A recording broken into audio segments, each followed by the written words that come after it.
ইঁচড় টিচড় কাটাকুটো হয়ে গেল। এবারে যে রান্না করছি, ইঁচড় সিদ্ধ করে রেখেছি, আলু ভাজছি।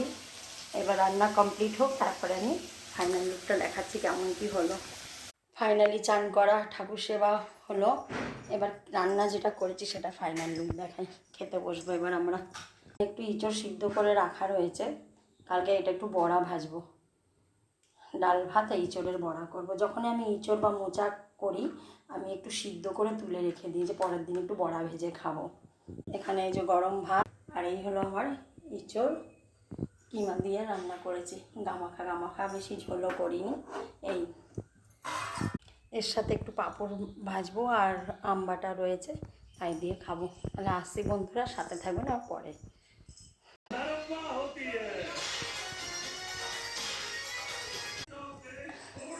আজকে দিনের বেলায় তো তরকারি আর ভাত একটু একটু আছে, তো মেয়ের বাবাকে বললাম আজকে তাহলে এক কাজ করি, পোহা বানাই। রাত্রিবেলা পোহা, গরম দুধ, কলা এইসব দিয়ে খাওয়া হয়ে যায়।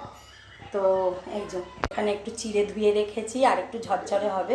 এখানে এই যে দিনের একটু তরকারি, এতটুকু ভাত, আর এখানে এই যে দুধ গরম করে রেখে, আর এখানে এই যে পোহার সব ব্যবস্থা করে রেখেছি।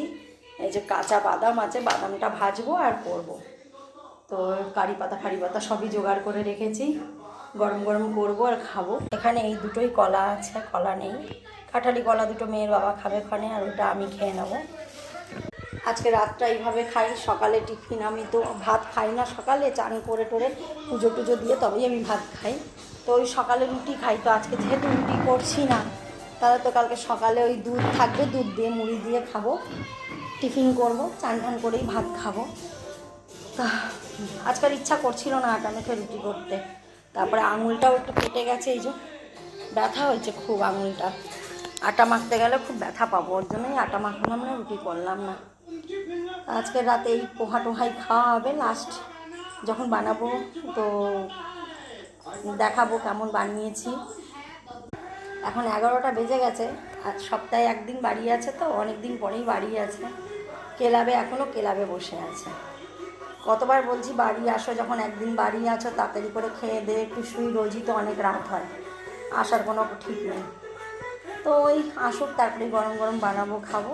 এখন আপাতত লাবড়ার স্যারটাই দেখি, আসছি। হ্যাঁ, আমার একটু ভুলের জন্য আমার পোহা একটু গলে গলে গেছে।